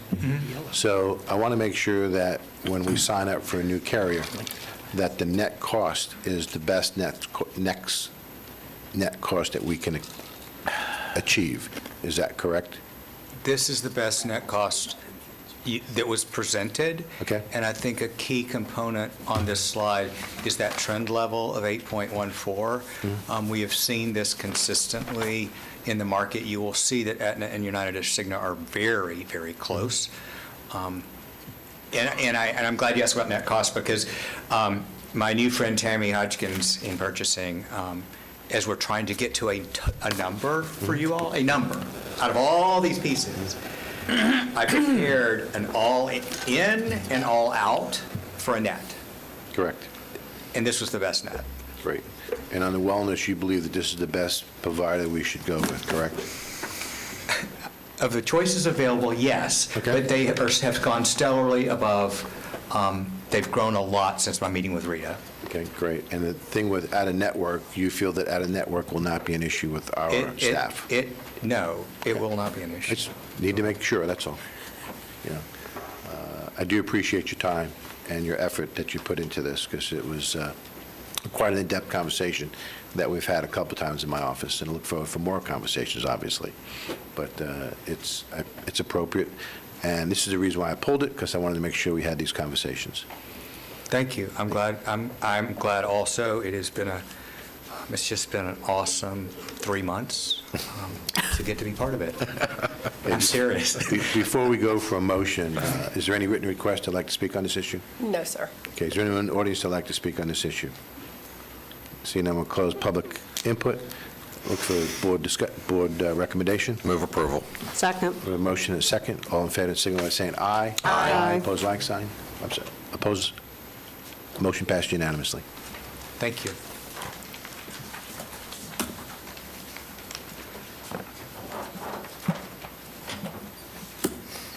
Excuse me, Mr. Chairman. Mr. Humphreys would like to speak on item 23. He was late getting this. He'd just like to give you, I think you've already approved that item, but he'd like to give you his comments. Mr. Humphrey? Didn't we already bring that up with the regular? Thank you, Mr. Chairman. In reference to item number 23, the contract and scope of work in that includes spraying of herbicides, and I'd like to read a portion of a letter from Congressman Brian Mast, who's been on the front lines dealing with some of the water issues in the state. And he wrote, he said, between January 1st of 2021 and January 4th, 2021, Florida Fish and Wildlife Conservation Commission reported 782 manatee deaths, many of them along Florida's east coast. By comparison, in 2019, there were 637 reported manatee deaths. These deaths are evidence of why it is important to stop spraying past enforceable water quality standards and toxic charges. Specifically, researchers from the University of Florida found that Florida's manatees are suffering from increased exposure to toxic chemicals found in herbicides sprayed on Florida's waterways to kill invasive plants. This is exactly what's covered in this particular contract. So I would urge you that as this problem continues, and I know this board has made an issue of the water challenges that we are facing as a community and as a state, but I would like you to take into consideration when we're letting these contracts that we're creating the problem that we then have to turn around and spend taxpayer money to try to fix. So why don't we try to maybe avoid making the mistake in the beginning so we can save ourselves, which that sounds to be pretty conservative to me. Thank you. Thank you. Mr. Chairman, just a moment, if I could. Go ahead. Mr. Good. We've already voted on this issue. Yeah, I just want, but this is for public information. Mr. Humphreys, I asked those questions when, in my briefing. This is dredging. This is dredging. According to this, 20 I looked at the agenda, sir. It includes herbicide spraying and invasive species. Can we have either the purchasing department or the public works department? Yeah, Ms. Ornberg might be able to shed the most Ornberg would be. You want the light. scope of the contract?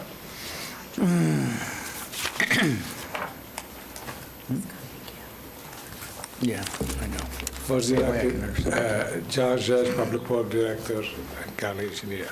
That contract is a continued contract on as-needed basis. That has item we use it throughout the county on different projects. Mostly we use it with the MSPU for dredging, and sometimes you use it for chemical spray for weed control. And those, the type of chemical we use already been by DEP and other agency approved. It is not, it does not impact any water or bodies of water or any other animals. Questions, Mr. Dredge? That's not for specific project. Okay. As a projects. Commissioner Lockhart? I would like Kim Ornberg to come Agreed. forward if we could. I think, Mr. Dredge, I appreciate very much you addressing the scope of the contract.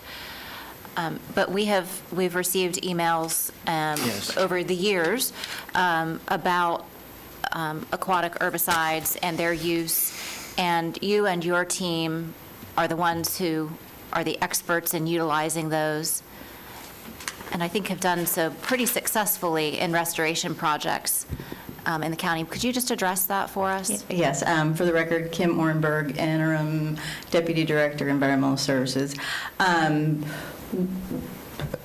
This contract does include the ability to use aquatic herbicides. It is not the main focus, as John was saying. The main focus of that is to utilize it for the dredging, but and the removal of sediments for the restoration of lakes and streams and even ponds. We do utilize aquatic herbicides as needed as part of an integrated management.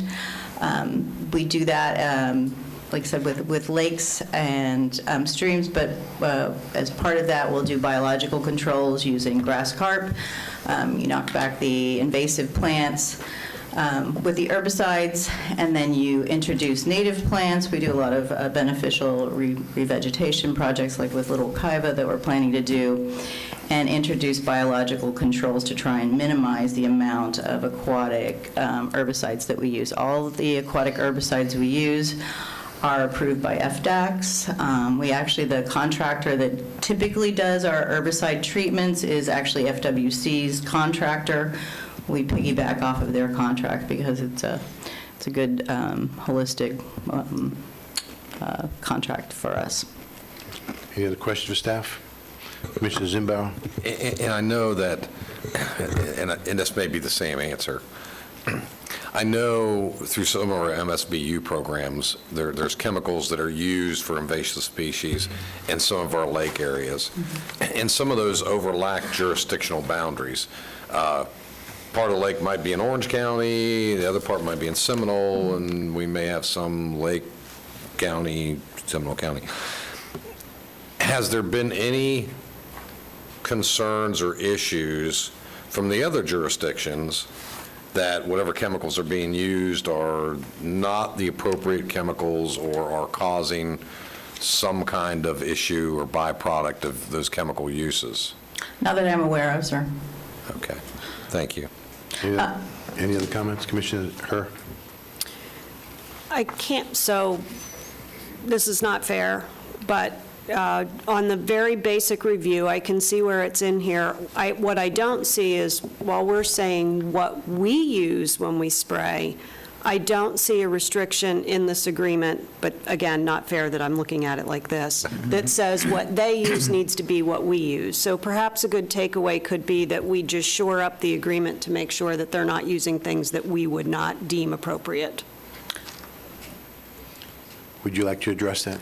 I would just say that I believe there is language in there, if I'm not mistaken, that requires that there be licensed applicators, and as such, licensed through the state means that they are following the state regulations as outlined by FDACS, Florida Department of Agricultural and Consumer Services, and utilizing only the appropriate herbicides that are available for aquatic uses and only using them according to labels. So, but if needed, we could make any adjustments. Any other comments? Thank you very much. This has already been voted on. It's just for clarification purposes. Thank you for bringing it to our attention, Mr. Humphreys. Okay, we'll move on to item number 25, which is the clerk's item. Move approval. We have a motion. Is there a second? Second. We have a motion and a second. Before we call the vote, is there anyone in the audience that'd like to speak on this issue? No, sir. Okay. Close public comments. Any other discussion? Seeing none, all in favor of the motion, say by saying aye. Aye. Opposed, like sign, motion passes. Move on to item number 26, this the supervisor of elections, precinct boundaries. Mr. Chairman, since we have people here from the office who I'm sure are being paid by the hour, I'd love to hear what they want to say about this. May we take just a quick break?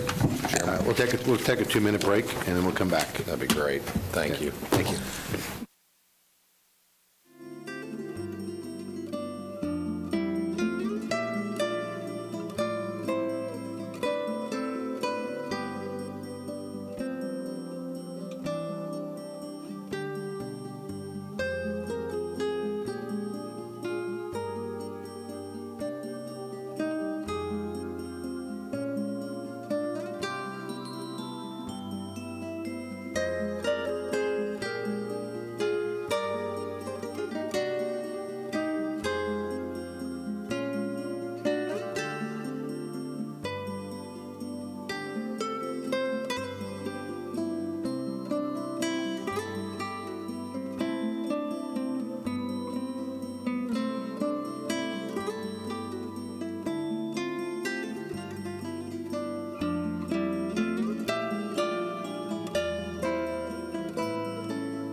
Commissioners, I look like this. I can if we can press all take our seats. I'd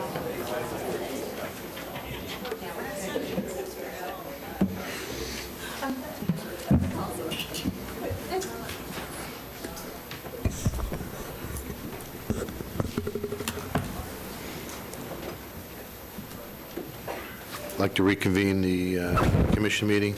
This time we're going to item number 26, supervisor election. We'll hear from the attorney. Still morning. Good morning, Commissioners. My name is Philip Capper. I'm General Counsel for the Seminole County Supervisor of Elections. Supervisor is away at Florida State Supervisor of Elections Convention Conference this week, but asked me to be here instead to discuss with you the issue before the board, which is reestablishing the new precincts. It's reapportionment based off of the Census Committee, off of the census numbers, the committee you had previously appointed me to serve on. And so the new numbers, the new precincts just fall in line with the numbers where the people are. Any questions? Just that there's now from 73 to 82? It is now 82, that's correct. Thank you. Any written request to speak? No, sir. Anyone in the audience would like to speak on this issue? We'll close public input. Board direction? Move approval. Second. A motion, second, any discussion? All in favor of the motion, say by saying aye. Aye. Opposed, like sign. Motion passes unanimously. Thank you. Thank you. We'll now move on to item number 27, which is, I'm sorry, before we go to 27, which would be the county managers. We'll ask for the deputy county manager. Yes, Mr. Chairman, thank you. I only have one update for the commission and for the employees watching now that the board has selected a medical RFP. We will be putting a communication out to all employees this afternoon regarding the new provider and what that process will look like. Community Relations, Human Resources, and McGriff are working together, and we'll be working with Cigna to get their marketing pieces put out, and then we'll be scheduling ongoing education opportunities for our employees, since we do know that this is a change and it will make some of them nervous, so we want to give them as much time and information as possible to prepare. The only thing I would add is that I'm sure you can talk to our consultant to make sure the timeline and provide what that timeline is to the county staff people. Absolutely. Any other comments? Commissioner Zimbauer? Just, are we deploying additional assets for that, on behalf of the employees to have reasonable timeline of interaction if they have these questions and help Certainly. facilitate this move? Normally, we have done large meetings, for example, in the Extension Services Auditorium, and what we would like to do as part of this process is to have more one-on-one or small group education opportunities for our employees, and that's why we've asked Community Relations to kind of support in that effort.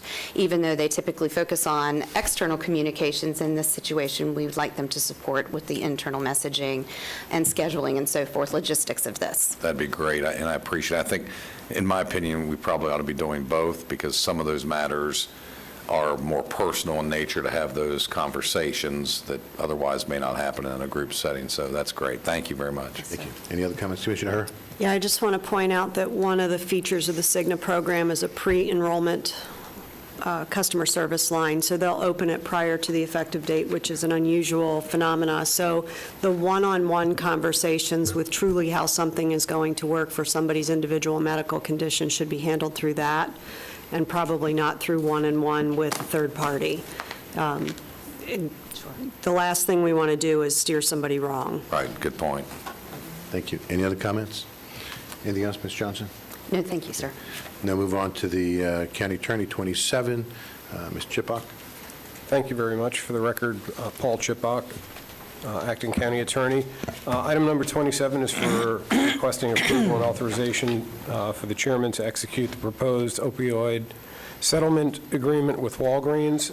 The state of Florida has reached a settlement with Walgreens based on their involvement in the opioid litigation. The settlement will include $683 million to the state of Florida, with just over $1.4 million being distributed directly to the county over a period of years. As with the previous settlement funds, like on the other agreements that you've previously approved, this will be distributed over 18 years pursuant to the allocation model. And Desmond Morrell, who's worked diligently on this matter, is here to answer any additional questions if you have any. Any questions from the board? Any written requests? Any public input? Direction from the board? Move to approve. Second. We have a motion and a second. All in favor of the motion, signify by saying aye. Aye. Opposed, like sign. Motion passes. Ms. Chupbach, anything else? No further report at this time. Any other questions from the board members for the county manager and the county attorney? Seeing none, we're going to be in recess till 1:30. Thank you. Thank you.